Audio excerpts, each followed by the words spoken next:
443-0700 for care apart from the ordinary.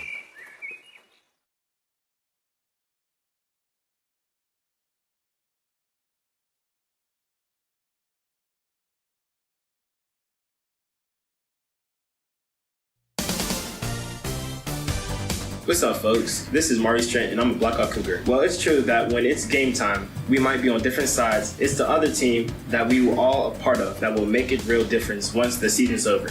If you're an employer, what do you look for in a prospective new hire? A proven track record is usually the number one trait. For 46 years now, the Beaver County Career and Technology Center has been creating the workforce that has shaped Western Pennsylvania industry and service sector enterprises. It's the program with proven experience that employers know they can count on when they need to fill their workforce. Enroll your child or grandchild at the known quantity among educators and business leaders alike for 4 decades. The Beaver County Career and Technology Center. Signing up through your local public school is easy and can give your student the ability, in many cases, to make more money in certain fields than college graduates. Free career training at Beaver County Career and Technology Center is the perfect choice. Visit bcctc.org.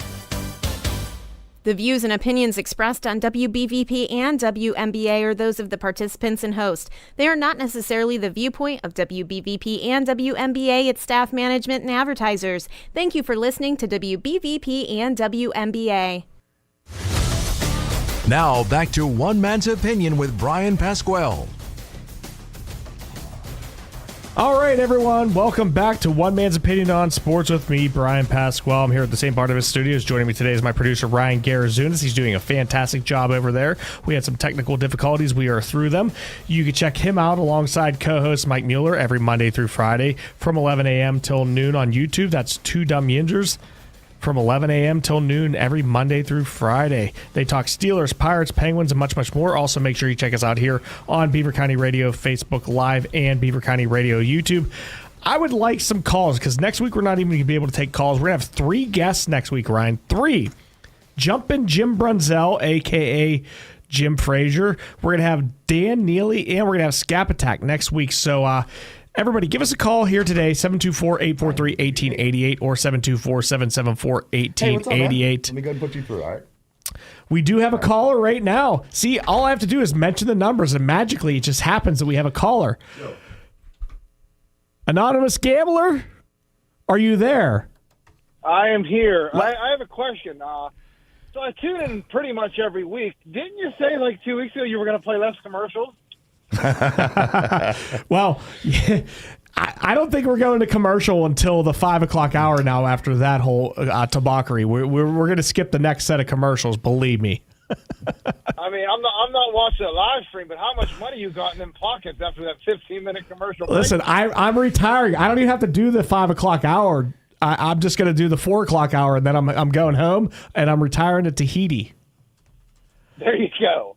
Yeah. We're going to skip our next break because of that whole debacle. It was new software was uploaded, and maybe tomorrow. I don't know who does the show Thinking Logically. There's some Joe guy or something. Maybe he has to deal with that tomorrow too himself. We'll see. Oh, I'm sure he'll blame it on the Dominion. The Dominion software. Let me ask you a question. Live stream software. An anonymous gambler. I know you're really into the NFL. You're really into gambling. Did you happen to vote last Tuesday? Yeah, I actually did. I voted for Donald Trump. Winner, affordable chicken wing dinners coming up here. Listen, my daughter's in college. She's a freshman, okay? So when the 20th comes around and he is the next president, for 3.5 of my daughter's final 4 years of college, he will be president. I don't have to worry about anything. I know I can afford it now and my groceries. Yes, it's beautiful. Knowing that normalcy has been restored. Normal. Do you have any, before we get into sports, do you have any last words on the election last week or was it done fairly this time? What happened to those 20 million Biden votes that didn't come up? They all died of COVID and the severe winter of illness and death. Remember that one? Yes. Jesus God. That was great. All right. Well, no. Okay, so real quick, it's just weird that Arizona, a state with a few million people, just can't get it done in a week. Also, again, weird numbers, but we won't claim cheating. I believe there is a senator somewhere in Wisconsin that claims there was some funny business going on at 4 a.m. But did you see how Trump won not only the electoral college, but also the popular vote? So there's nothing for them to complain about. Hitler won both. So here's my text to my family at 4:33 p.m. on Election Tuesday. Now, this is before the polls closed. They closed at, what was it, 8 o'clock here in Pennsylvania? Yeah. Okay, so at 4:33 p.m., Trump equals 312, Harris equals 226. My final prediction, I'm showing it to Ryan right now. I see it. I mean, could I have called that any better or what? That is a very good prediction. So you had 7 swing states, and you had him winning that single one in Maine and winning the single one in Nebraska. Correct. I didn't get anything wrong. And as a matter of fact, I got every senator correct, too, including the senator from Pennsylvania. That's actually pretty impressive. You were better than 99.999999999% of the political analysts on CNN, MSNBC, and even Fox News. I will say this. I had the same exact thing you had, but I had him winning New Hampshire, which was very close. And in some of them, I like as if it's an NCAA bracket. In some of them, I picked him winning Minnesota, which he did win Tim Walz's home district. So shows you I had, it's like picking a 14 seed to upset, like a 3. Right. They took him to overtime and lost in a couple of the states. Yeah, it's a shame, but hey, you were there. We were in it the whole time. Should have bet him with the points. Should I play like another hour and a half of commercials? Is that what you want me to do here?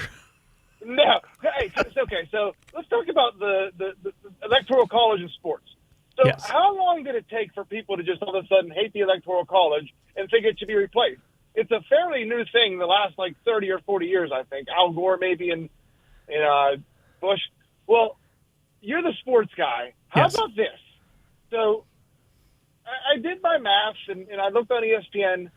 West Virginia has a chance to get a bye in the college football playoff if they win out and they get a little help from Colorado and I think BYU or whoever else. They have to win both their games, but they need help from one or other 2 teams. If West Virginia would manage to somehow pull off that miracle, are they going to be talking about getting rid of this college football playoff after year 1? Well, all I know is West Virginia, one county voted for Harris, and the rest of West Virginia was all Trump. So I'm gonna give them the benefit of the doubt there. They were only outdone by Oklahoma, which every county voted for Trump. That was beautiful. Absolutely beautiful. Better coverage than Verizon, correct? Better. That's a good one. Well, what do you, anonymous gambler? Let me ask you this. This is the toughest game to bet. I think it's the best rivalry. I don't care about the Celtics and the Lakers. I don't care about the Yankees and the Red Sox. The Steelers and the Ravens are the best rivalry going. What are your thoughts? Do you bet this? Do you stay away from it? How do you enjoy this game on Sunday? You crack open a beer and just enjoy it, but I won't be able to do that. Who do I take? I don't know. I got to look at the injury reports. I got to look at the full slate because unless you bet a game on Tuesday or Wednesday morning, you really, for those of you who don't know how gambling works, you're really not getting a statistical advantage. Your thoughts, at least, because of how lines move and such. Now, are they going to run directly at T.J. Watt with Derrick Henry? That would be one of the matchups I'd be looking for. And also, the Ravens' defensive line in front seven versus the Steelers' offensive line. What are they going to do? What kind of defense are they going to play? Are they going to run a lot of stunts? Are they going to blitz? Are they going to try to go after Russell Wilson, or are they just going to sit back and play cover, play man? I don't know, but I want to see the Ravens run directly at T.J. Watt. If they're able to win that battle, there's no reason to pass. Lamar Jackson is the quarterback that kind of takes T.J. Watt out of the equation, or can, because he can avoid pressure and can roll out of the sack. So again, I don't understand the Steelers have beat them the last 2 years, have owned them. It's not a good matchup for the Steelers. I'm leaning more towards the Ravens, but I just don't know how I'll play it. Here's my odd thing. I feel like, the Steelers are going to split with the Ravens, and I feel like we're going to lose at home and win away. I don't know why. That's just my gut feeling. It doesn't make any sense, but that's my gut feeling. I wish I could get an inside track to what it's like there in the camp, in the locker room, how they're, because you really don't know. That's one thing you give Tomlin credit for. He's kind of like the Trump administration. You just really don't know. There's so much craziness going on that you really don't know what's really going on. Now, okay, speaking of Trump, will there be any orange players playing on Sunday? I don't know. Do we have any gingers on the team? Andy Dalton left the Bengals. I don't know who the other gingers are. Alex Highsmith. Well, Alex Highsmith's out. That's the big thing. Okay, I don't know who Preston Smith is, but he impressed me, Smith. Last game, he had some very nice tackles. He is a former second-round pick out of Mississippi State. He's 32 years old, and he is going to be filling in for Alex Highsmith, at least on the said run plays. And I don't know how he's going to do, because you're going to have Herbig back on the pass plays, so that should be okay. But as far as the rush, Preston Smith from Mississippi State, a former Redskin, is going to be, I guess, if they don't run at Watt, they're going to be running at Smith. Your thoughts there, Gambler? Okay, so I look at something like that. Usually you see like a team with their star player, one of the best players out, and you think, oh, that's really going to be a disadvantage, whoever's replacing. But sometimes this player who, like you said, is a second-round pick, 32 years old, maybe he really never got a chance in the NFL, or maybe he has a chip on his shoulder and is going to play very intense. And those are the intangibles you can't predict when gambling. You don't know. Unless you're like Sam Ace Rothstein from Casino and getting the papers and the inside information from the locker rooms and knowing stuff like that. You're not going to know. There's 3 ways to do things. There's a right way, the wrong way, and my way. Let me ask you guys this. Now, the last 8 games that these two teams played one another, the Steelers' record is 7-1. There's no two ways about it. The Steelers have won 7 of their last 8 games. Now, with that in mind, this was with Kenny Pickett. This was with Mason Rudolph. This is with Mitch Trubisky, and this was Ben Roethlisberger's last year in the league, which people would agree that with a half an arm. With a half an arm. So they went out there and they went 7-1 against the Baltimore Raven, who I believe last year was the number 1 seed overall. I can't remember if they were 1 or 2, but the year before that, I think they were 1. And this team that had no quarterback, no rhyme or reason, and no direction on offense found a way to go out and win 7 of 8 straight games.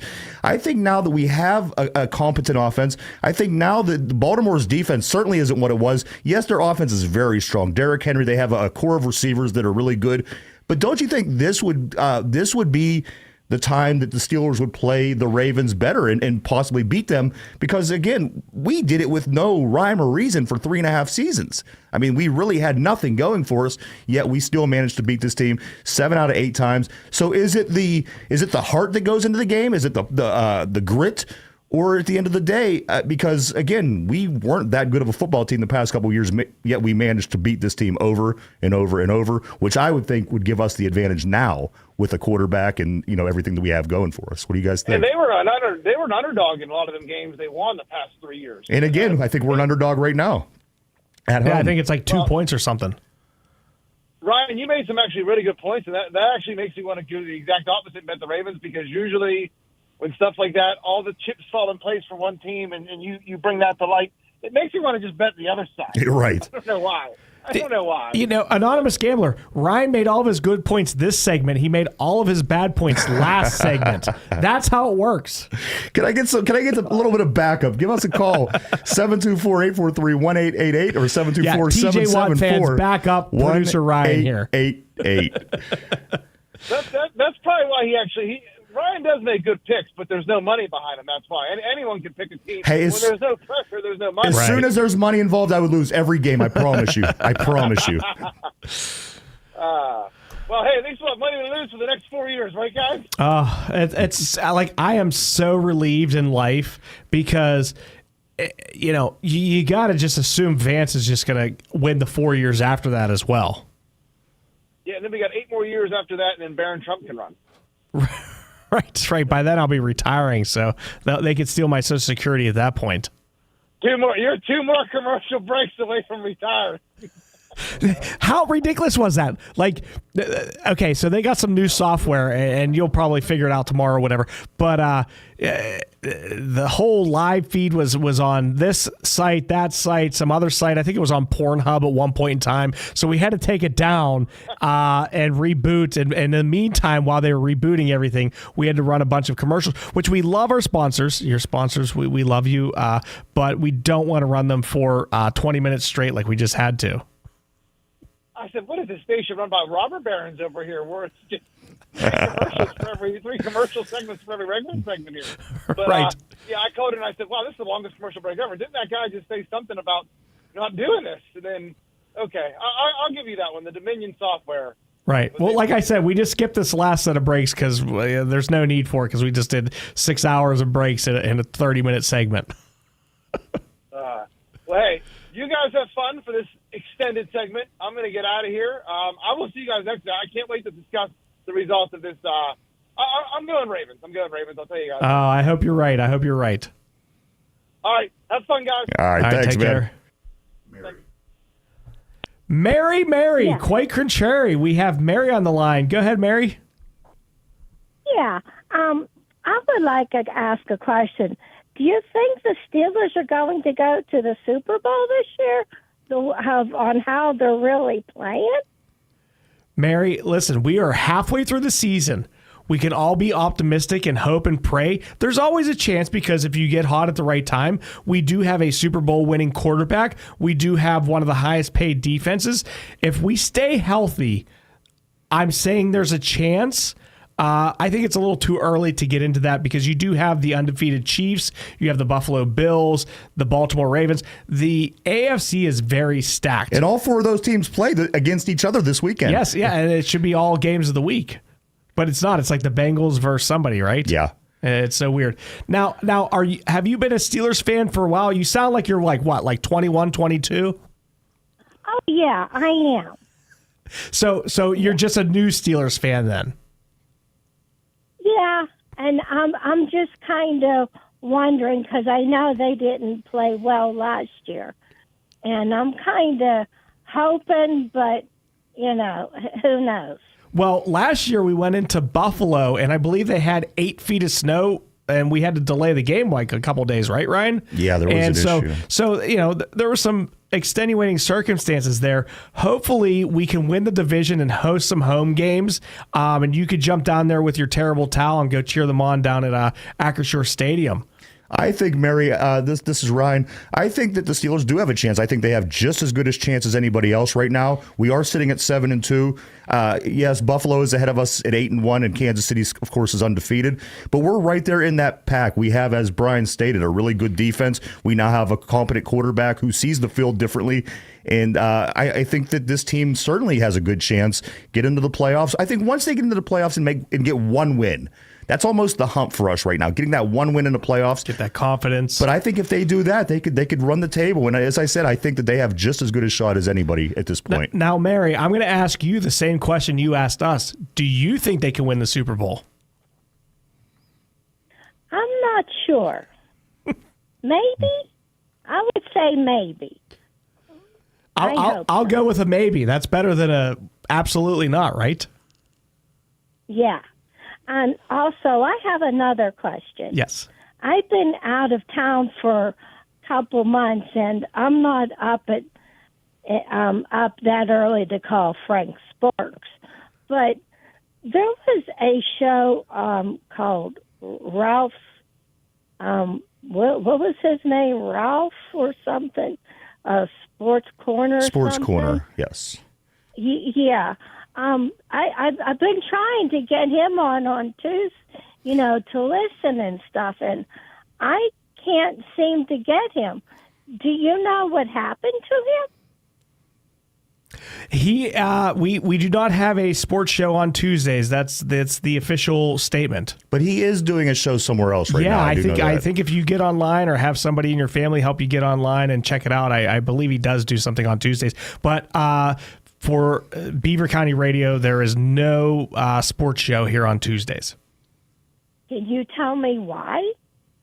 We're not sure. I'm here on Wednesdays. That's all I can tell you about is Wednesdays. So I unfortunately have no answer for you. Okay. But thank you so much. All right. You have a great one. Appreciate the call. Thank you. Take care. You too. All right. If you tuned in to the first segment, it was absolutely fantastic. There was like fireworks going off. It was back and forth. Brian's head was spinning around like The Exorcist. I've never seen anything like it. But, Ryan has an opinion on TJ Watt. And honestly, Ryan is in like the 97 percentile majority where they believe TJ Watt is this game-changing player. He's disruptive, and let's just say he's not making a tackle. He's still like taking on 2 or 3 guys and opening things up for other players.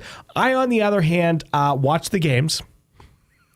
I'll sit in the closet usually and stare at the wall while the game is on. Ryan's usually like looking away. He just like he puts his eye up like you have the horse racing blinders on. No, but I know that I'm in the minority, and I know when I say that TJ Watt is the most overrated NFL player in the game right now. I realize I am upsetting people. I realize I'm in the minority, but I still have to say it because that's the way I feel, and that's what I see. And I have to say it. I can't be here and just be a cheerleader like all the other sports people in Pittsburgh who kiss the butt of whomever's playing. If Broderick Jones is doing terrible, I'm going to call him out. If TJ Watt's doing terrible, I'm going to call him out. If Chris Boswell's the best kicker in NFL history, I'm going to prop him up. I just have to call it how I see it, and that's the bottom line. One thing, Brian, yes. It isn't that I totally disagree. Do I think that he's the most overrated player in the league? No, I don't. But do I think that he's overrated? Absolutely. I really do. There's a lot of times. Right, I'm weaning him down, ladies and gentlemen. No, you're not weaning me because I think he isn't effective. I think he's a big piece of the puzzle ultimately at the end of the day. And I do think that he is overrated. To say that he's the most overrated in the league, I think that's a bit of a stretch. But okay, and to be fair, everybody, I don't watch every team play at least 3 times a week. I do watch the Steelers play like 3 times a week. You're right. So, yeah, I'm not watching every player like I'm watching TJ Watt. So I will be fair about that. Yeah. No. Right, Ryan goes, yeah.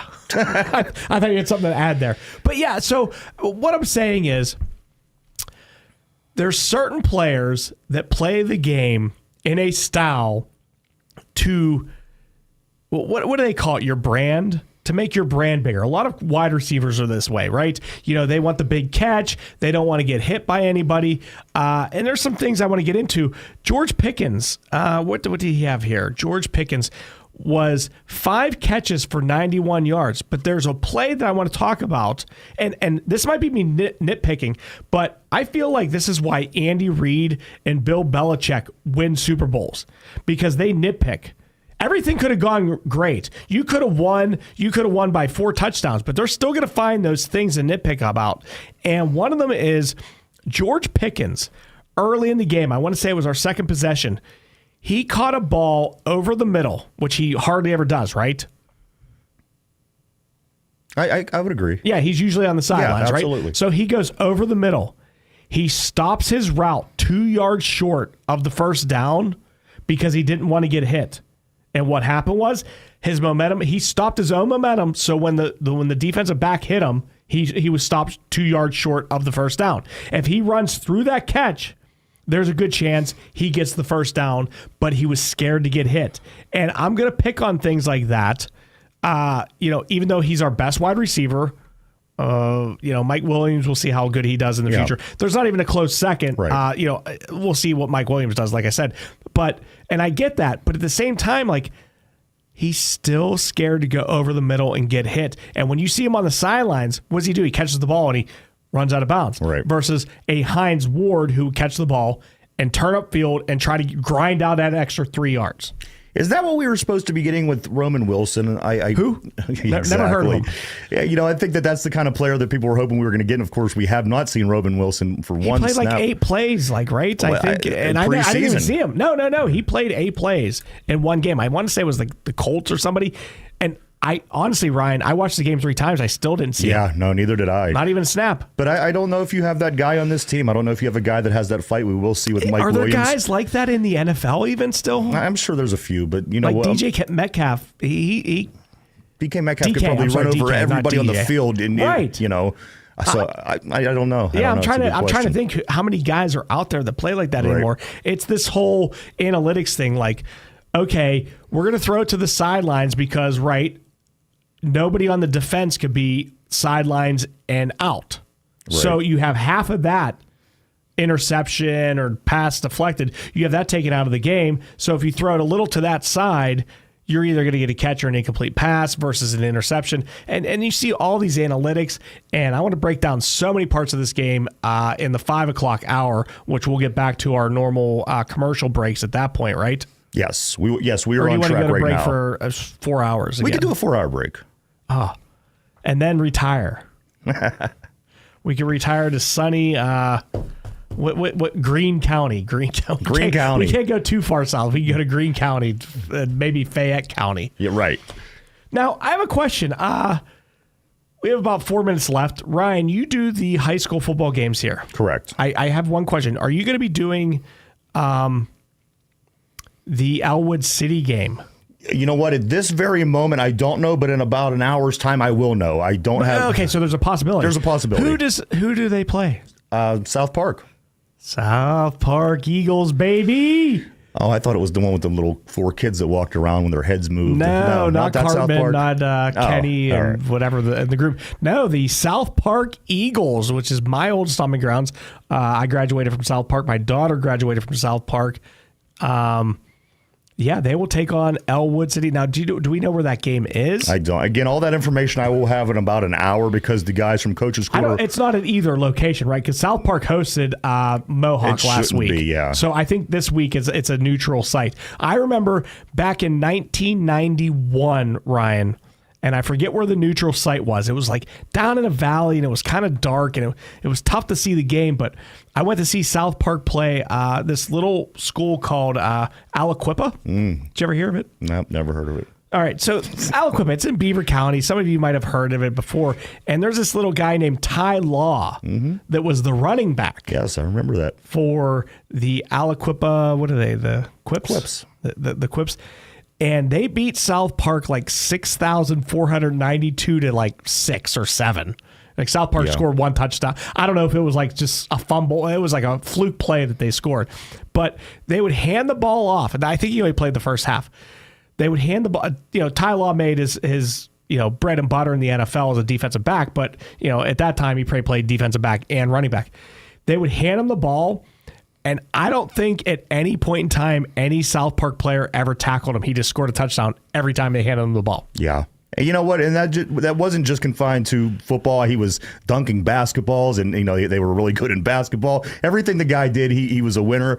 But yeah, going down to the pit and playing, especially before this nice new Heinz Field was the home field, it was a very intimidating place to go play football for sure. Yeah, not too many teams came out winners that went into there. Well, South Park, they didn't even deserve to be on the field, and honestly, they won their section. Right, they were a solid team. It wasn't like they were just like some jabronis that backed into the playoffs.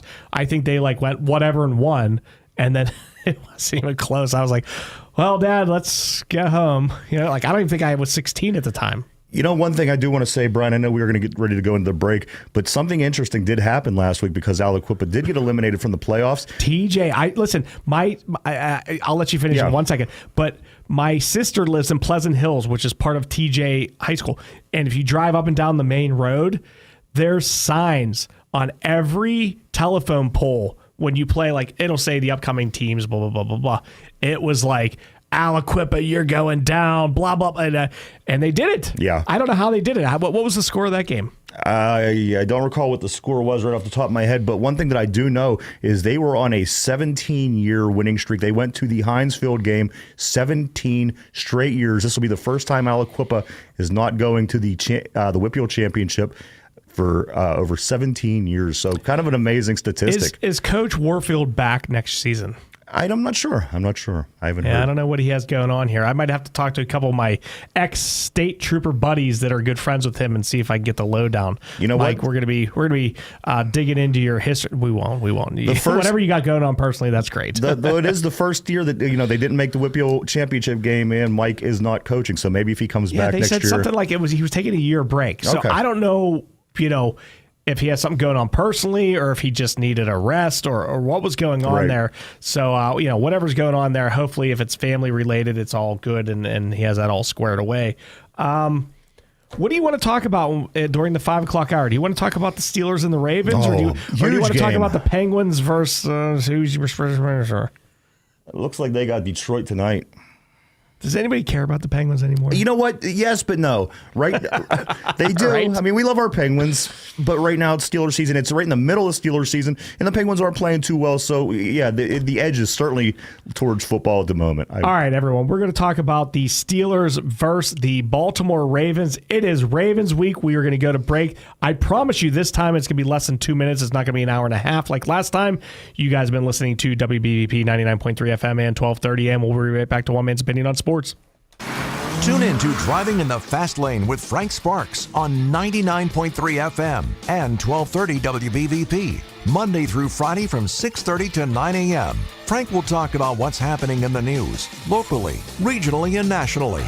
There's also music to get you started for the day. The show is brought to you by Patriot Home Care. So set your radio dial to 99.3 FM and 1230 WBVP. We're streamed live on BeaverCountyRadio.com, so you can listen every morning on Beaver County Radio. If you like stuffing, this is your favorite time of the year. This is Cindy Haladio from Friendly Federal Credit Union. I like stuffing too, especially when it comes to stuffing your wallet with cash.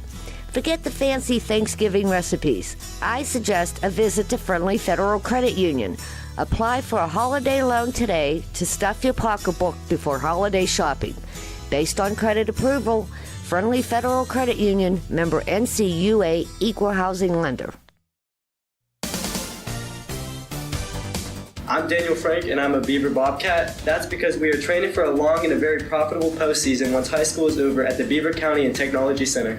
If you're an employer, what do you look for in a prospective new hire? A proven track record is usually the #1 trait. For 46 years now, the Beaver County Career and Technology Center has been creating the workforce that has shaped Western Pennsylvania industry and service sector enterprises. It's the program with proven experience that employers know they can count on when they need to fill their workforce. Enroll your child or grandchild at the known quantity among educators and business leaders alike for 4 decades. The Beaver County Career and Technology Center. Signing up through your local public school is easy and can give your student the ability, in many cases, to make more money in certain fields than college graduates. Free career training at Beaver County Career and Technology Center is the perfect choice. Visit bcctc.org.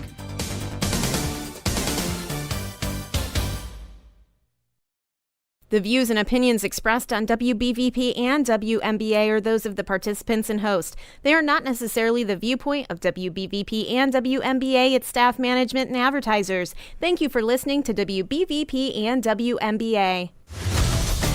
Now back to One Man's Opinion with Bryan Pasquale. All right, everyone. Welcome back to One Man's Opinion on Sports with me, Bryan Pasquale. I'm here at the same part of his studios. Joining me today is my producer, Ryan Garazunas. Here's what I want you to do. Go over to YouTube, search One Man's Opinion on Sports. You'll find my YouTube page. It won't be just here at the show. I have a YouTube page.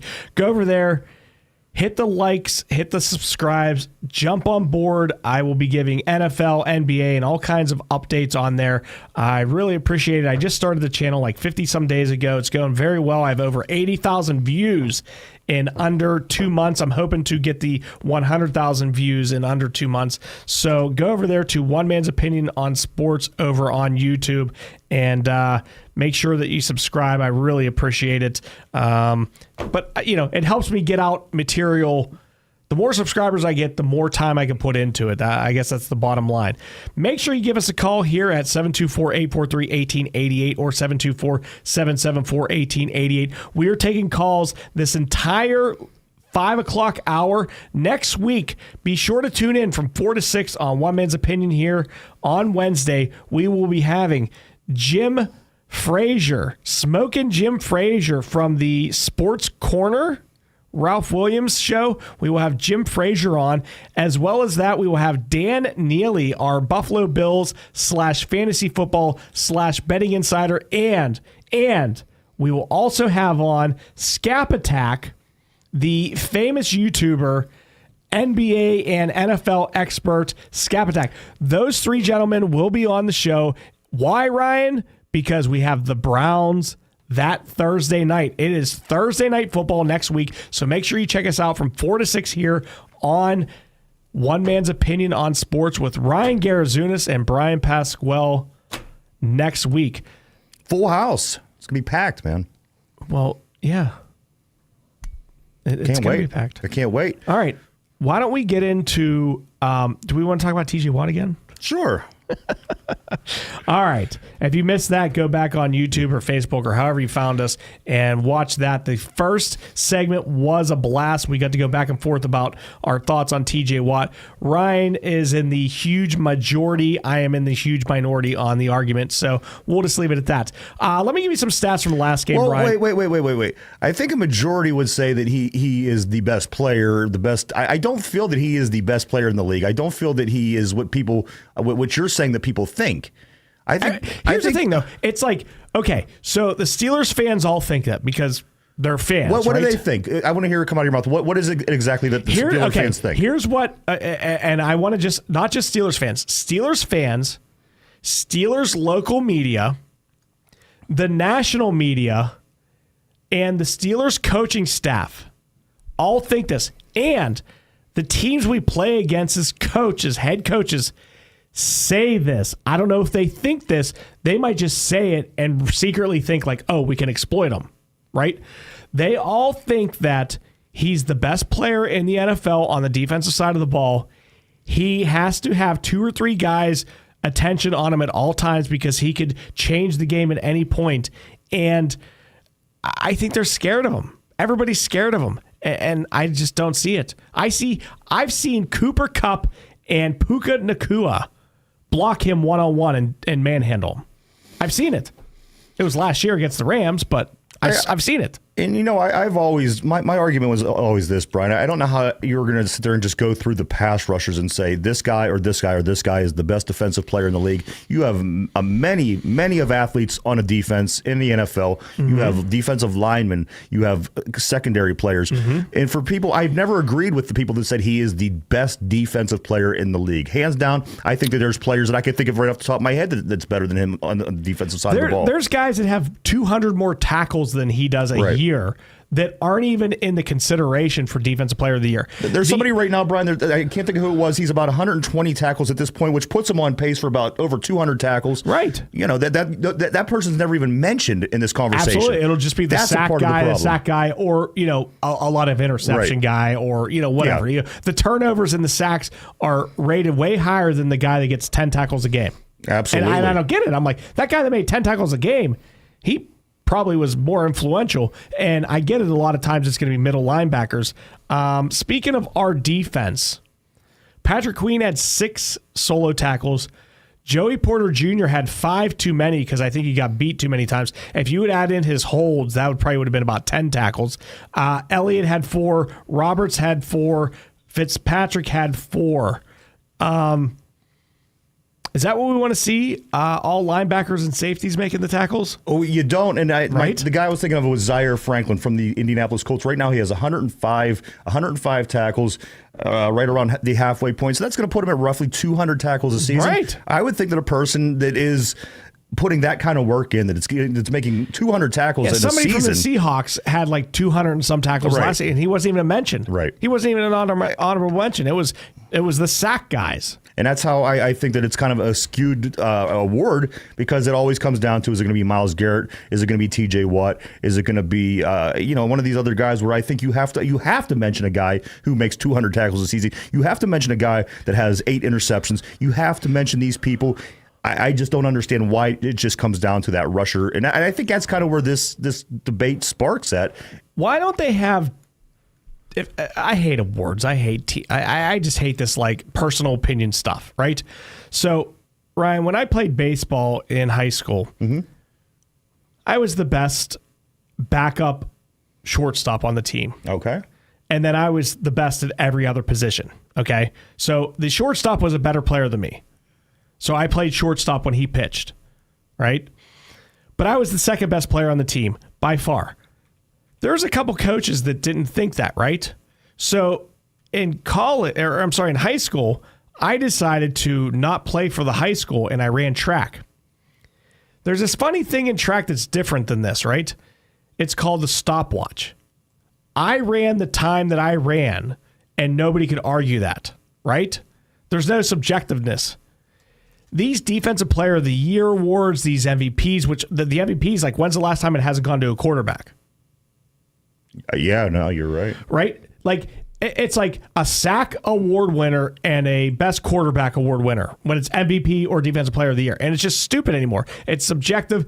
If they're going to have these, they might as well just have the best quarterback, the best running back, the best wide receiver, the best tight end, the best offensive lineman. They might as well just break it down into positions. The best outside edge rusher, whether it's outside linebacker or defensive end, depending on the 4-3-3-4. But, why have... how could somebody that only has like 30 tackles a season be the best defensive player? Just because he has a couple more sacks than a few other guys. Absolutely. Yeah. Like, I don't get that. I don't get it. So, I mean, when you put it that way, I agree with you 100%. I don't think that TJ Watt is the best defensive player in the league. There's a lot of guys out there. You got to keep that in mind. Guys that are faster, guys that are stronger, guys that are bigger. Much bigger. But, it is what the media tends to do with these guys. That it's always the pass rushers that end up being the player of the year. And again, I think that kind of skews things. What are your thoughts on Preston Smith staying on the linebacker side of the ball? I like it at this point. Where did he come from? Like, I don't even know who he is. And he had some great. He saved a touchdown. I know we gave it up like a play or two later, right. But he had some nice tackles. Oh, he did. He was in on that big loss in the backfield But you know what? When he came in, I was under the impression he was like Marcus Golden. He was going to be a nice, solid backup. He was maybe going to be able to put up some numbers. But from what I'm seeing from Preston Smith is impressive, more than I would say about it's just about Marcus Golden. I think that it's a good thing, and especially since Alex Highsmith is out for the next couple of weeks, I don't think we survive this if we didn't make that move. It looks like a stroke of genius right now by bringing in Preston Smith. Right, so you have Preston Smith on, likely, you have Derrick Henry. Yeah. The best running back that we've seen since, and I'm going to go out on a limb here and say somebody like Bo Jackson. Right, I'm saying with the size and the speed and the strength. Yeah. No, he's good. And then on top of that, people aren't even thinking about, yes, their record ain't great, but you're going to be facing Nick Chubb the following week.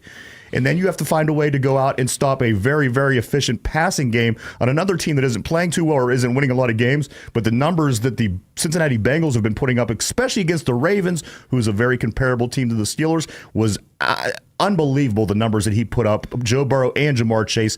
These next 3 weeks are going to be tough. Right, and then you probably have Kenny Pickett stepping up to be the quarterback for the Eagles, and you've got to deal with him thrown for like 500 yards and 6 touchdowns Can we be that lucky? To A.J. Brown? Is that who they have? Can we be that lucky to face Kenny Pickett? Who knows? It may happen. It may happen. Be fantastic. He would lead a fourth quarter win in a 17 to like 13 win. I know, and it was because the Eagles scored a defensive touchdown or something. Right. All right, but yes, just to answer your question, I think that pickup was huge, Brian. Yeah. Huge, because if Nick Herbig had to stand in on that side and play these next 3 games against Baltimore, against Nick Chubb in Cleveland, and against Moon.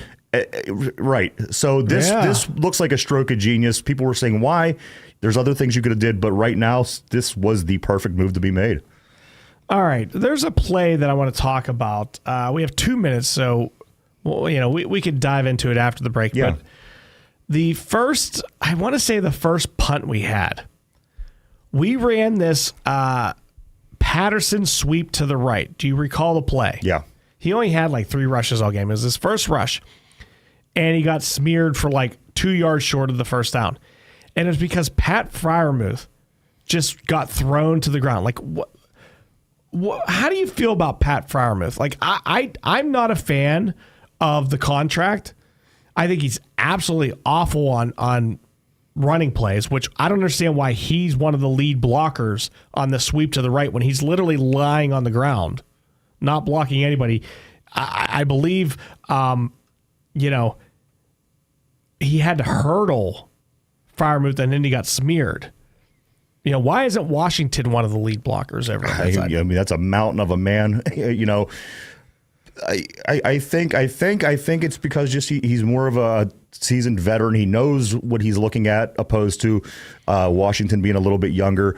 Size-wise, I would certainly lean in favor of the big guy. But you know what? This is the tight end. I don't necessarily have much issue with them. I mean, there's probably about 2 or 3 tight ends in the league that are dominant, and then there's everybody else. I don't think Pat Freiermuth is in that top tier. But again, I don't think that he's a terrible tight end. I think we have a nice tight end room, to be honest, between him, Washington, Connor Hayward. They have a good group of tight ends. Nobody that stands out, nobody that dominates a game, nobody that's going to win a whole lot of games for you. But they're strong tight ends, and it's a strong room, I think. All right, what we're going to do is I think when we come back, Ryan, we are going to get into the actual X's and O's matchups versus the Ravens this weekend. We're going to go to break here for 2 minutes, so you guys don't go anywhere. You've been listening to WBVP 99.3 FM and 1230 AM. We'll be right back to One Man's Opinion on Sports. We have Art Cornell here from the Beaver Cemetery and Mausoleum. Art, what's new at the cemetery? We've just completed a new addition to the mausoleum with above-ground burial crypts, indoor and outdoor niches, and family areas. The Beaver Mausoleum advantages include no plot maintenance, the convenience of a heated and air-conditioned building for visitation, and an adjoining private chapel. It's a perfect final resting place for your loved ones. Thanks, Art. Beaver Cemetery and Mausoleum, serving all of Beaver County since 1865. At Geneva College, your academic experience will prepare you with exceptional expertise in your chosen field. But what you'll learn is so much more than just that. Integrating faith and learning, you'll grow to see God's purpose and calling in your life's work. You'll be challenged to imagine how the world around you could be different and what your part might be in making that difference. You were made to live courageously. Visit geneva.edu today. If your group or organization wants to look like a winner, upgrade your public message, signs, banners, vehicle wraps, and lettering, and other branding platforms with a makeover from Signs Made Fast. Wherever there are people, you need a sign, and it needs to look good. An old, faded, outdated logo or weathered sign on the front of your business damages your good reputation. Turn it around today. Create the perception of a winner. Visit signsmadefast.us or call 724-774-8267. You know, I've heard people refer to older veteran athletes as being all washed up. Well, quite frankly, that's a rather nice compliment if you ask me. This is the Aquaman of Beaver County, Jim Riggio from the Beaver Falls Municipal Authority. When you hear something like that, you have to consider the source of the water, that is. After all, getting washed up with Beaver Falls Municipal Authority water can't be a bad thing. That's because for over 80 years, we've made it possible for everyone to feel washed up, even if they are not star athletes. Click bfwater.net. The views and opinions expressed on WBVP and WMBA are those of the participants and host. They are not necessarily the viewpoint of WBVP and WMBA, its staff, management, and advertisers. Thank you for listening to WBVP and WMBA. All right, everyone. Welcome back to One Man's Opinion on Sports with me, Bryan Pasquale. I'm here at the St. Barnabas Studios. Joining me today is my producer, Ryan Garazunas. You can check him out alongside co-host Mike Mueller every Monday through Friday from 11 a.m. till noon on YouTube. Search Two Dumb Yinzers. They talk Steelers, Pirates, Penguins, and much, much more. Also, make sure you check us out here on Beaver County Radio Facebook Live and Beaver County Radio YouTube. Give us a call. We've got about 42 minutes left of the show. 724-843-1888 or 724-774-1888. Let me know what you think. You know, the Steelers are 7-2. The Cleveland Browns South, a.k.a. Baltimore Ravens, are 7-3. You know, is this the game of the week? Is the Kansas City Chiefs versus the Buffalo Bills the game of the week? Or is, what was it, the Bengals? Who the heck are the Bengals playing? They moved the game. I think they play the Rams. Do you think, or Chargers. Yeah, nobody. Yeah, it's stupid. That's somehow the game of the week. Do you think that the Rooneys said, don't move our game? I don't know. Rooney hates playing anything but 1 o'clock home games. There's the night games, and he hates it. And I think he might have said, no, you're not allowed to change our game. You know what? I don't know this, but you would think off the success that our primetime games have gotten this year, they would. I don't know how many times they can force it, is what I'm saying. Like, there might be something in the laws saying, like, we can ask, but we can't force you because we've had you on this time, and this time, and that's the maximum we're allowed to do that. Yeah, I mean, we already had a Monday night. We had 2 Sunday nights. Next week, we have a Thursday night. So I just don't know if they would have been that many consecutive. Yeah. And here's the thing. The Rooneys are the second cheapest owners. Nutting. Don't get too excited there. The who's the owner of the Bengals? I forget the guy. He's like he has the least amount of money, and then like the Rooneys are like second least amount of money, and then you have the owner of the Broncos, Walton. Is it Walton? The Walton family owns it. I think so. Yeah. So they're like the most expensive. So they're okay paying our quarterback $39 million. I love it. We appreciate it. He's 3-0. Ryan, do you know how many touchdowns Russell Wilson has this year? I know he had 3 last week. It's not a number. Not looking for a number. No, well then I don't know. What do you want me to say? He has the exact same amount of passing touchdowns as Kenny Pickett did the entire last season. Okay. In 3 games. Sounds about right.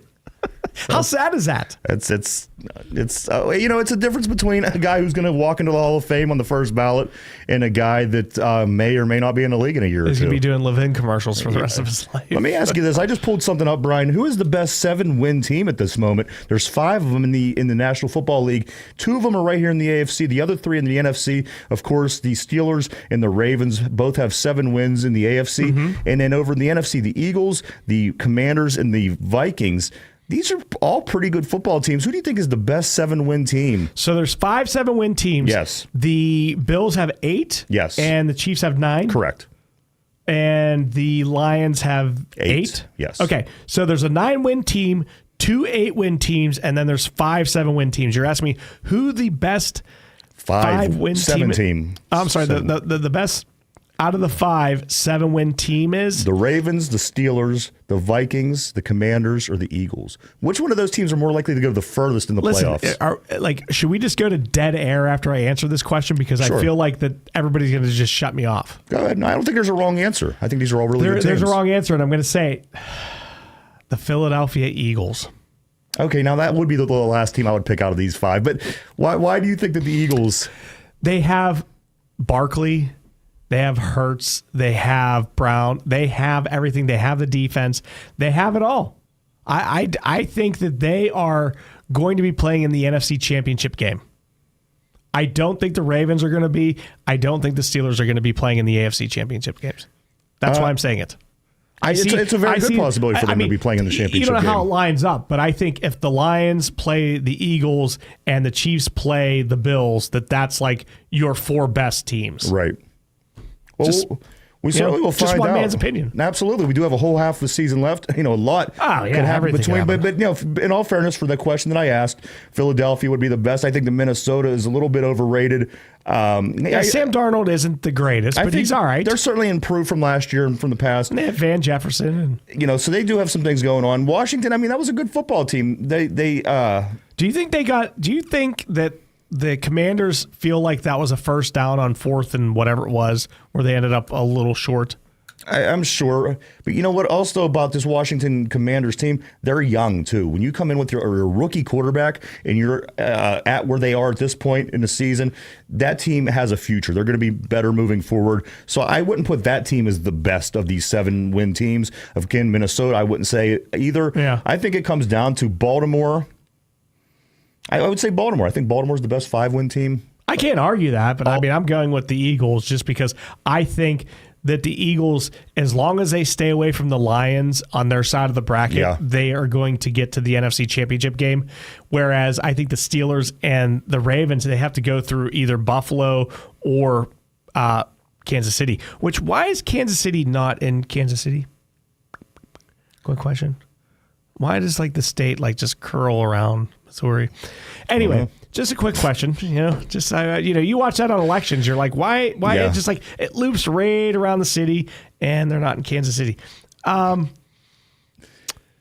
What are we going to do? How are we going to stop Lamar Jackson, he's having, I think, his best year. I know he's been the NFL MVP twice. I don't think rightfully so. But he's passing the ball late in games like I've never seen him do before. It's not his legs. How are we going to stop Derrick Henry and Lamar Jackson outside of, and your answer can't be, well, because we always do. Yeah, no, I mean, you would certainly have to, this would take a lot. The Steelers, I always say this, and I say this on our show as well, the Steelers know how to beat and play the Ravens better than anybody. The Ravens know how to beat and play the Steelers better than everybody. That they're going to have to figure it out. And at the end of the day, watching film from the Raiders game, again, a lowly Raiders team did beat this Ravens team. I know that the Ravens also lost to the Chiefs, so you don't want to, you can't tell off of that. But whoever that other loss was, their third loss, check out the film, see what it was, because somebody out there figured out the formula to stop Lamar Jackson, to stop Derrick Henry, to stop this core of receivers, and found a way to win that football game. Right off the top of my head, I don't know what the answer is, but somebody has the formula out there. So, I'm sure that the Steelers are digging into all this and figuring out while they're game planning what they got to do. It's not going to be an easy task by any means, Brian. And again, it wouldn't surprise me if, again, I'm picking the Steelers. It's my team. I want them to win. But if the Ravens win, I wouldn't be surprised. It's Pittsburgh. It's Baltimore. It usually goes 1-1, depending on where they play or, whatever. It wouldn't surprise me if Baltimore wins this game one bit, but at the end of the day, you have to figure out how to stop those guys. I mean, they have a lot of weapons, Brian, a lot of weapons, and finding a way to stop that's the task. That's the $1 million question. Well, we're gonna continue talking about this, but on Sunday mornings at 11 a.m. Ryan and I do a Steelers pregame show. Hopefully you can hear me over there without the headphones on too. But there is a Steelers pregame show that we will do at 11 o'clock this Sunday. And I wanted to ask Ryan a question, although he's sidetracked at the moment. So we'll wait to ask him that question here in a minute. But we do have our first two AFC North games this Sunday and then this Thursday. The best two running backs, I think, possibly in the NFL, we will have back-to-back, and we will have it on a short week, the Browns. I guess one of the most important thing is to get away from this Baltimore Ravens game without injury, right? Like, win, lose, or draw, Ryan, we can't just have a bunch of people drop and then turn around and play a bad Browns team that has a much better quarterback now and arguably the best running back in the NFL right after we just saw the best running back in the NFL. Nobody thought that this 8-game stretch was going to be easy. When the schedule came out, you looked, you've seen Baltimore, you've seen Cleveland, you see all these division games. You have 6 division games in the next 8 games. Throw in Philadelphia, throw in Kansas City, and that's the second half of your schedule.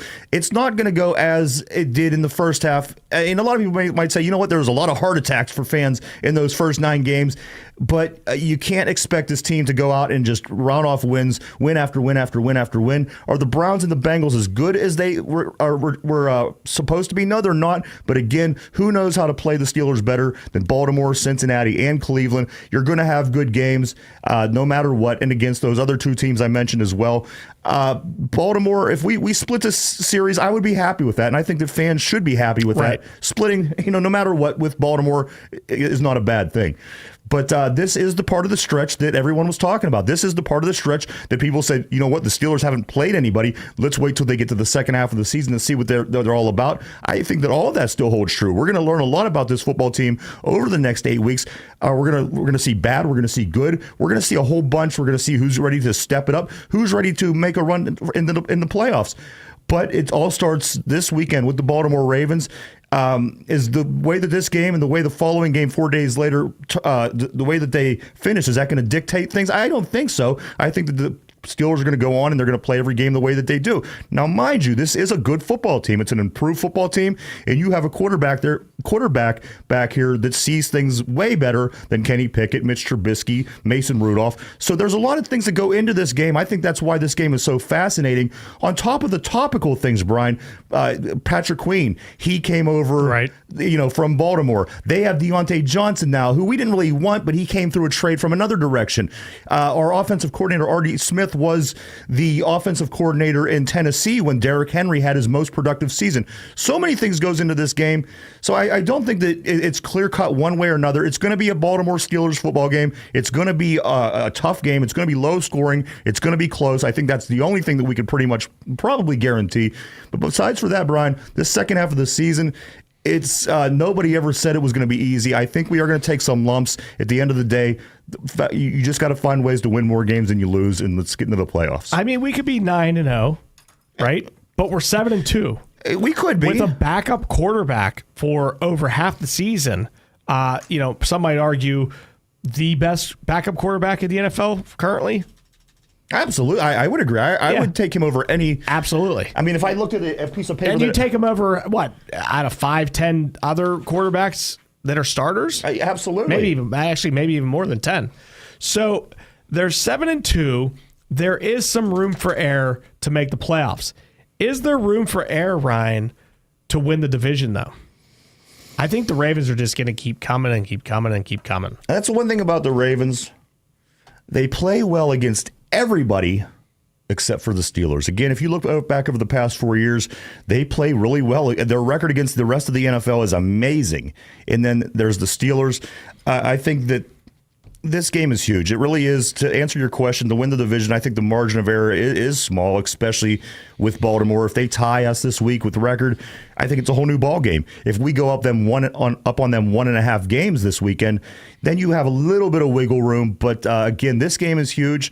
This is going to be one of the better football games this year, guys. It's going to be. Here's the situation. This Sunday at 11 a.m., Ryan and I are going to be on the air on YouTube. Check out One Man's Opinion or The Two Dumb Yinzers. We're going to be doing a 1-hour pregame show for this big Ravens week. Ryan, here's my question, and I want you to think about it over the break. The next game after that is on Thursday night. I don't know what your work schedule's like. Would you be interested in doing the pregame show Thursday night, maybe an hour or two before the game Thursday, as opposed to, obviously, we're not going to do one Sunday. I might be here. It all depends. Well, we got to get back after the break. Yes, There's no answer now. Okay. All right, everyone. Ryan's going to answer the question if he'll be, if we're going to be doing the pregame show on Thursday before the Browns game. We'll be back in 2 minutes here. You guys have been listening to WBB 99.3 FM and 1230 AM. If you like stuffing, this is your favorite time of the year. This is Cindy Hiladio from Friendly Federal Credit Union. I like stuffing too, especially when it comes to stuffing your wallet with cash. Forget the fancy Thanksgiving recipes. I suggest a visit to Friendly Federal Credit Union. Apply for a holiday loan today to stuff your pocketbook before holiday shopping. Based on credit approval, Friendly Federal Credit Union, member NCUA, equal housing lender. At Geneva College, your academic experience will prepare you with exceptional expertise in your chosen field. But what you'll learn is so much more than just that. Integrating faith and learning, you'll grow to see God's purpose and calling in your life's work. You'll be challenged to imagine how the world around you could be different and what your part might be in making that difference. You were made to live courageously. Visit geneva.edu today. Looking for a fall activity for your children? Pass and score your way into the Beaver County YMCA's Youth Soccer League. The league will teach the basic fundamentals of soccer. There will be one practice a week teaching drills and skills. This soccer league is for kids ages 5 through 12 and runs from September 10th to October 19th. Registration is already open. To register, go to beavercountyymca.org. When you talk about community involvement and safety, the name Fry stands at the forefront in Beaver County. Fry Transportation's mission is to continue to raise the bar as the gold standard in their industry by providing the safest, most reliable, and cost-efficient transportation service in Beaver County through their strong relationships with their communities, best-in-their-class drivers, equipment, and technology. There's nothing more important than the safety of their students, employees, and community members. Fry Transportation, where the quality of their organization is characterized by the makeup of the individual behind the wheel. Want the ultimate cigar experience? Fat Boy Cigars Premium Tobacco Shop and Smoking Lounge is located off of 376 in Center Township. Fat Boys Cigars offers all your cigar needs with an assortment of some of the finest cigars, including small batch boutique cigars and over 21 aromatic pipe tobacco blends and accessories. Stop and see their luxurious lounge accommodations. Book them for your next event. Visit their social media page for a list of event dates and times. Welcome to the Fat Boys world, Beaver County.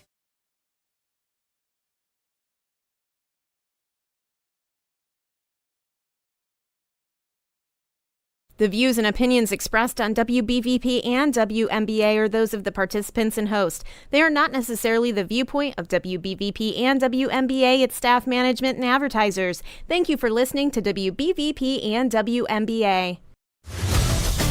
Now back to One Man's Opinion with Bryan Pasquale. All right, everyone. Welcome back to One Man's Opinion on Sports with me, Bryan Pasquale. I'm here at the same part of his studios. Joining me today is my producer, Ryan Garazunas. Ryan, we do a show together on Sundays on YouTube. It's going to be on at 11 a.m. this Sunday for the Steelers-Ravens. How come every time I go to ask you a question, somebody calls? That's my question here. It's never fail. I don't know if you're a bartender or a waitress, but every time that you order food, then you get a rush, right? So your food comes up, and then all of a sudden, then you have to wait on people, and your food gets cold. This is what happens whenever we ask Ryan a question. So we do have a caller. Did you say Jerry? Jerry, go ahead. You know, one thing about this game that interests me is the fact that, the Steelers, they're like 7 out of 8 against the Ravens. But you know what?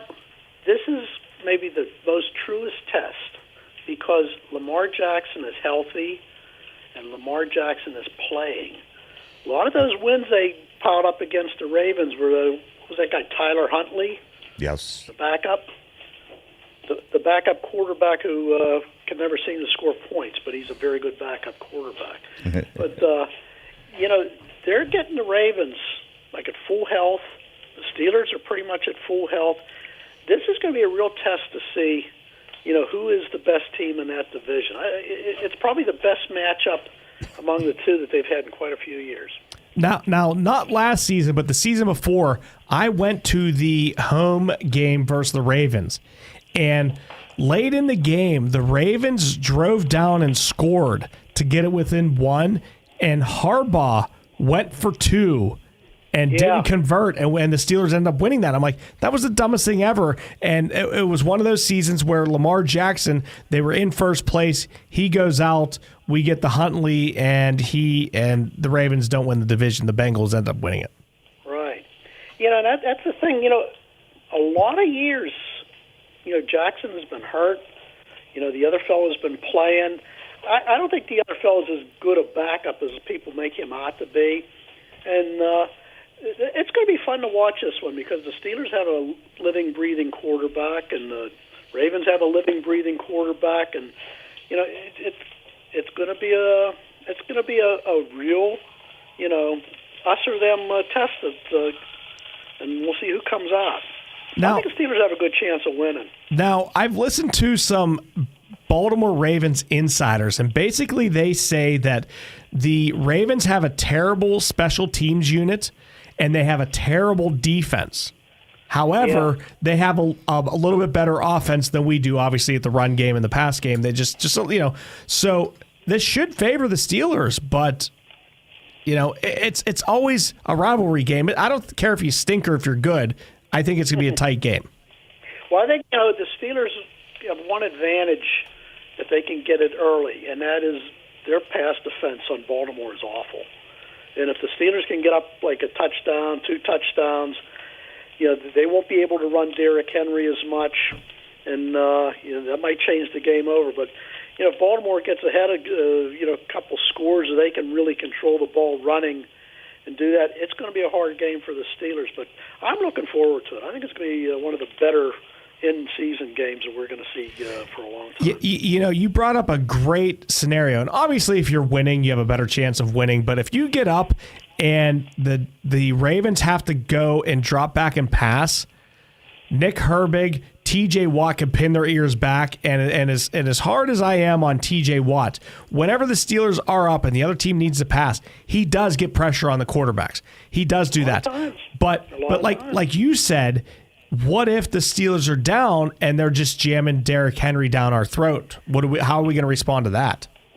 That's going to be a key because, like I say, if the Ravens have to pass, their passing game is not anywhere near as good as their running game. Well, they do have Deontay Johnson now, who has 6 yards receiving in 2 games.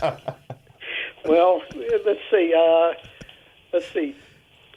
17-13, last play of the game, long pass to Deontay Johnson in the end zone, and he dropped it. And he runs backwards for a safety. Yeah, even better. Yeah, I don't think the Deontay Johnson factor is going to necessarily help Baltimore. It might help Pittsburgh. I hope so. I hope he has 4 receptions for like negative 10 yards. He could. You never know. All right. Well, thank you. Thanks, all right, Jerry. Take care. We'll talk to you next week. We're going to be on. We have lots of guests next week here on Wednesday. The Steelers play the Browns on Thursday, so we're going to have a little pregame show. So make sure you give us a call next Wednesday. Thank you very much. Okay, thanks. Thanks, Jerry. Bye. Bye-bye. Yeah, Brian, I'm certainly aboard. Again, I'll be here working until I'll probably be here till about 6:30 or so. But if you have everything set up and ready to go, I'll certainly participate. Okay, from here, where's your studio? New Brighton. So far. It's so far. So could we do like a 7 o'clock show? Yeah, we should. What time's the game? Is it 8 or 8:30 or 8:15? Do you want to do a 7 to 8 show? Let's do it, man. 7 to 8 next Thursday for the Browns. All right, Ryan, is that your final answer? That's my final answer. I'm locking you in. All right, lock me in. If you ever check out the Two Dumb Yinzers, Ryan runs this show, right? All right, there's Mike Mueller, and then there's Derpy, and you've had on Jeff Finch. Yes, Finch. Yeah. He's been doing a great job. Absolutely. What are your shows this past week? A typical show of theirs gets hundreds and hundreds of viewers and whatnot, but this one got thousands of viewers. Tuesdays, yes. Tuesday shows. It was absolutely. First off, I was on the Monday show, and the Monday show did fantastic, by the way. Yeah. but Tuesday did way better. Yeah. Tuesday was like 4 times the audience, and I was just like, holy smokes. That Ryan and Mike and company at the Two Dumb Yinzers, they have like, is it like a cult? It's like, I think they're like, what was the guy down in Dallas, or not Dallas, but David Koresh. Yes, Koresh. Ryan Waco, Koresh. yeah, Waco, Texas.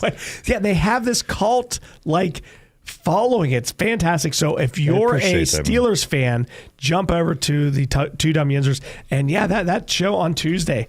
I did send you a text. I got to ask you a question off the air about how many minutes that was, because I'm just kind of curious, like, what that does for, because I'm trying to get monetized on YouTube, and it's just personal questions. It has nothing to do with you. We'll talk more about it. Yeah. So we'll talk about that, and then why Ralph's not on the air on Tuesdays, in front of everybody. I had to bring it up. What a silly question. I don't Mary, enough. Don't do that anymore. All right. Anyway, not on my show. You call in on somebody else's show. All right. I had to get that off my chest. So do you think that, are we going to have a prediction? Are we going to give our scores what we think is going to happen this week? Because, again, this might be the biggest game of the year, Brian. I mean, of course, games are going to come as the season unfolds, and they're going to be the biggest game. Kansas City's probably going to be the biggest game. We're trying to jock for playoff positions at the end of the season. But right now, this by far is the biggest game of the season. What do you honestly think? Are we going to win this football game? I'm going to give my 110%. I'm going to give my prediction today. But also, at the end of Sunday's show, right before the game, once we have the injury reports and this and that and the other things, the weather report and all that, my decision may change. Because last week, I was thinking we didn't have a show last Wednesday because we didn't have a game the week before or the weekend before. But the whole week, I'm like, the Redskins they're going to beat us by like 3. The Redskins are going to beat us by 3. The Redskins are going to beat us by 3. The Redskins are going to beat us by 3. Of course, we know it's the Commanders, but I'm going to say Redskins one more time. Redskins. They're going to beat us by 3. And then as I'm doing the show with Mike, I'm like, Steelers are going to get it by a field goal or something. Like, it's going to be like within that 3 point. Right. And I changed my mind mid-show. Just, something came over me. Maybe it was the psychosis. If that's the spell Mike put on me, then that's what he did. Right. He put on something with that head. Yeah. That was the largest thing I've seen this side of the Mississippi. The size of that melon, I can't believe it. Sometimes I look at that thing. It's like I sent him the picture. I was like, dude, they sent me. Okay, so I'm on YouTube. One Man's Opinion on Sports. Check that out on YouTube. So every week they send you these updates, right? And it's like, oh, there's like a cover page, like one of your better performing videos, right? And then they send you, how many people liked it? How many people watched you? How many people this? What can you do for that? How many people watched on YouTube TV? And I'm like, they sent me a quiz. I'm like, I'm not taking a quiz. The opening screen was Mike's head. I saw. You couldn't even see me. I was like this little, I don't know what I was, but what was going on with that? Why did it look like it? Listen, Wesley Bahana, my cousin Jason's son. You're gonna have to answer to that because he pulled it all up. We went live. The audio and the video weren't right, and then I was minuscule. I was smaller than Derpy's what with TJ Watt's what. Did it stay like that the whole entire show? The entire show. If you watch from the Two Dumb Ninjas screen, it looked fine. Totally fine. That's what I see. If you watch from mine, totally not fine. Interesting. Yeah. So this is the problem I'm having. How many weeks has this been? We're in week 11? Yeah. I tried to figure this out 14 weeks ago, and I still have not been able to figure out how to go live with another live and it actually work. If you're a technical nerd, and I mean nerd in a good way, could you please contact Ryan right now, 724-843-1888, and leave him your email or whatever you want, and I'll get in contact with you. I really need to know how to go live with somebody else's YouTube live. That's it. It should be easy. And I should be able to do this show live with my YouTube as well, and I can't do it. We tried. It's really upsetting. There are a few things we're going to try out, Brian. I did try something a little bit earlier that didn't work, but I got a few things. Here's what I think. Here's what needs to happen. In the middle of the week, days before we get live, can somebody that knows what they're doing let's just do a test one? Right. Why can't we do it on Thursday night at 6:00? Yeah. I don't, or when everybody's available. It should take 10 minutes to either have a successful live or not. I don't get it. I don't get it. I'm about to pay somebody good money for I don't know what. So if you do know things about technology, call in 724-843-1888. We are going to go to break. We do have one more segment when we come back. You've been listening to WBVP 99.3 and 1230 AM. We'll be right back to One Man's Opinion on Sports. You're listening to Beaver County Radio, coming to you live from the Fried Transportation Studios. Beaver County Radio and Fried Transportation, a winning team. 99.3 FM and WBVP, providing news, sports, and information for 76 years. Are you looking for a different kind of morning talk show? One that's in a town hall setting with politics, sports, and much more. Just not in that particular order. Then join Frank Sparks weekday mornings at 6:30 for Driving in the Fast Lane on WBVP.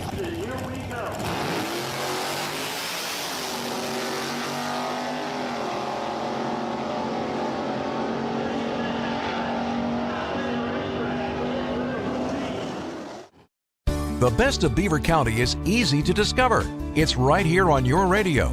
Tune in Beaver County Radio or watch the best of Beaver County live on Facebook or YouTube video this and every Thursday from 11 to 11:30. The program is made possible by St. Barnabas. For over 3 years now, the show has been dedicated to shining light on the great things going on right here in your neighborhood and the people that are making it happen. This Thursday, enjoy conversation and insight from an intriguing lineup of guests who are creating excitement and having an impact right here in Beaver County. Your friends and neighbors at St. Barnabas are pleased to support the best of Beaver County. The radio broadcast will also be replayed each week from 11:30 to noon on Sundays on Beaver County Radio. Archived Best of Beaver County videos can be viewed on the WBVP WMBA Facebook page. It's your chance to encounter the best of Beaver County with host Mike Romai this Thursday starting at 11. For more information, visit beavercountyradio.com. You're listening to 99.3 FM, presented by St. Barnabas, in addition to 1230 WBVP Beaver Falls. It's now time for One Man's Opinion on Sports with Bryan Pasquale. All right, everyone. The phone lines are open at we're not even on yet. 724-843-1888. No, keep it rolling. And 724-774-1888. You can also watch live on the WBVP-WNBA Facebook page. I didn't realize we were doing the whole spiel. Here is your host, Bryan Pasquale. Hey, it's Bryan Pasquale, and we're back. One Man's Opinion on Sports. We're here at the same part of his studios. Joining me today is my producer, Ryan Garazunas. You can check him out alongside co-host Mike Mueller every Monday through Friday from 11 a.m. till noon on YouTube. Search Two Dumb Yinzers. They do Steelers, Pirates, Penguins, and much, much more. Also, make sure you check us out here on Beaver County Radio Facebook Live and Beaver County Radio YouTube. Also, you can get over to One Man's Opinion on Sports on YouTube and check out all of my stuff. I have a Sunday show with Ryan. I have videos that I pop out throughout the week. And hopefully, come next Wednesday, I will be posting this show on YouTube. It's like a special week. We've got the the Cleveland Browns South that moved out of Cleveland. What was that? 96. Yeah, because they came back in 2000. 99. Yeah. So 96, the Cleveland Browns were so bad. The Steelers beat them up so badly that they had to move to Baltimore, try their luck there. It's been pretty much the same there, except they're kind of a success. I mean, they won a Super Bowl.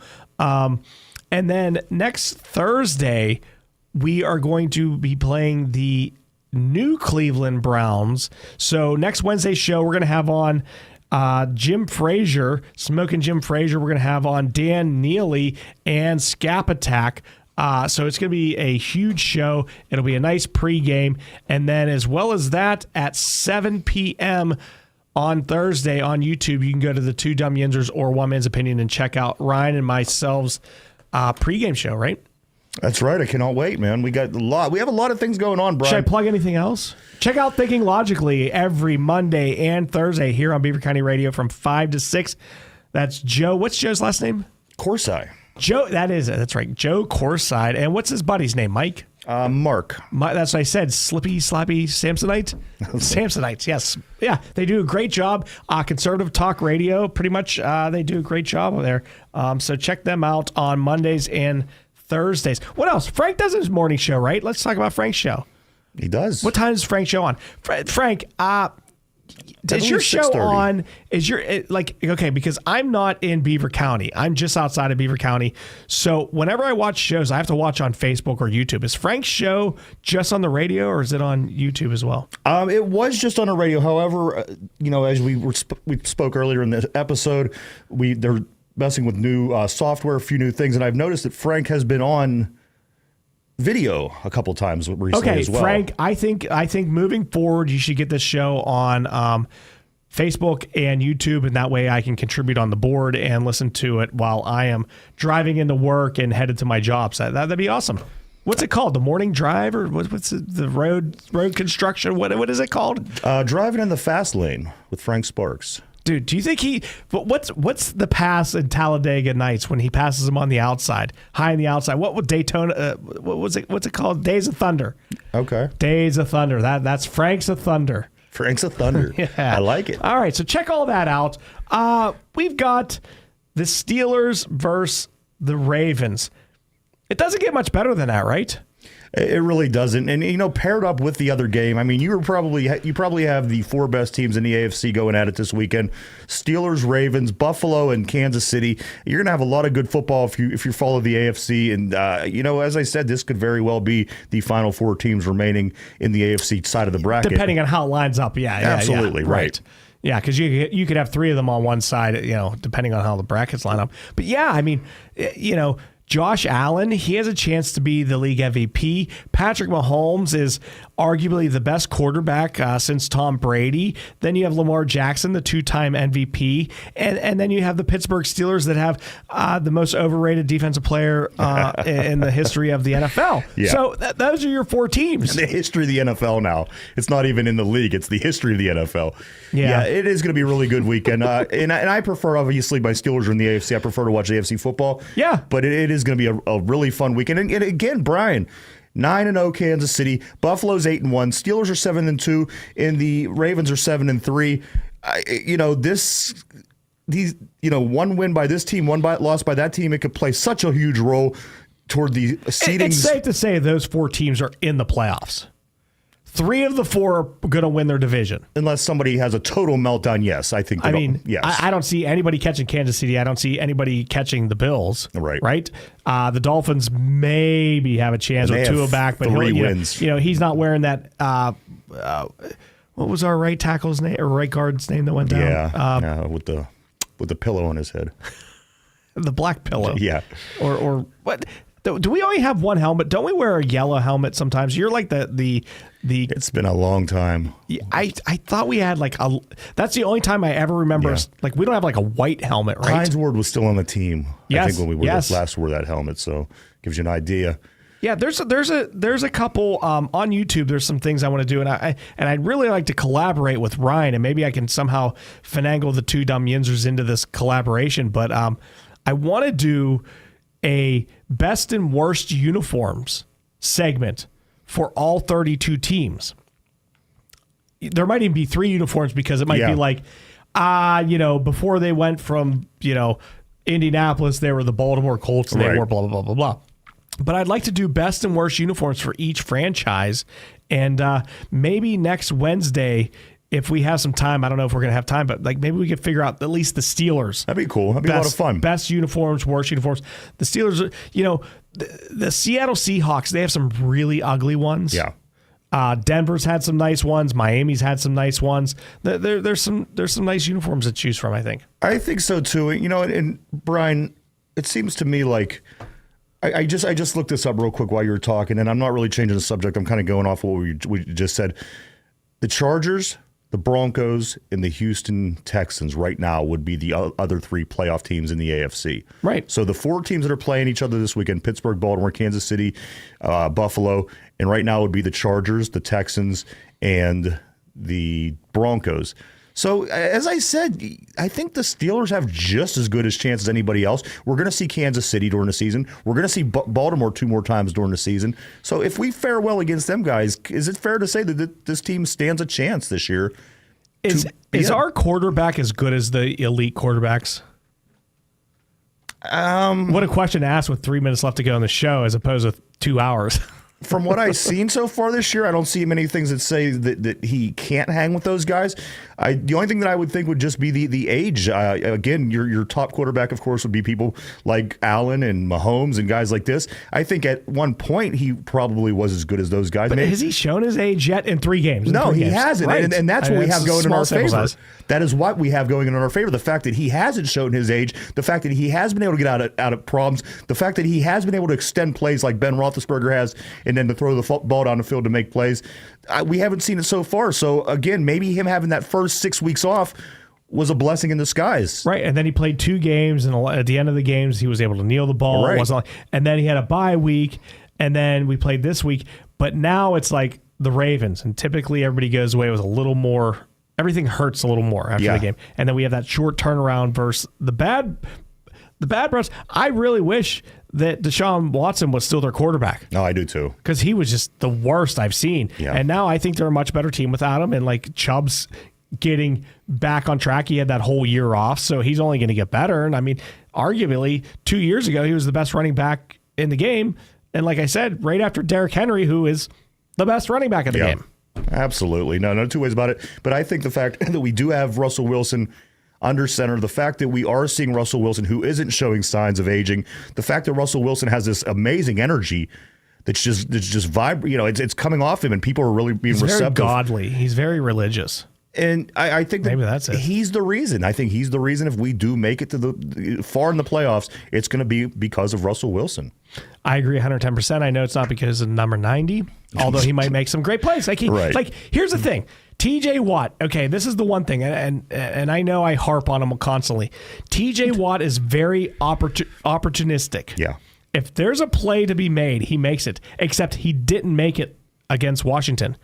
Do you remember when Cam Hayward batted the ball up in the air and Watt could have caught it? Yeah. I'm like, that is something that Watt makes 100 out of 100 times, and he just goofed on it. I mean, it's not his fault. Like, how are you going to know the ball is going to go flying in the air? It's not like, it's not like, who was it? Was it Pierre? Who's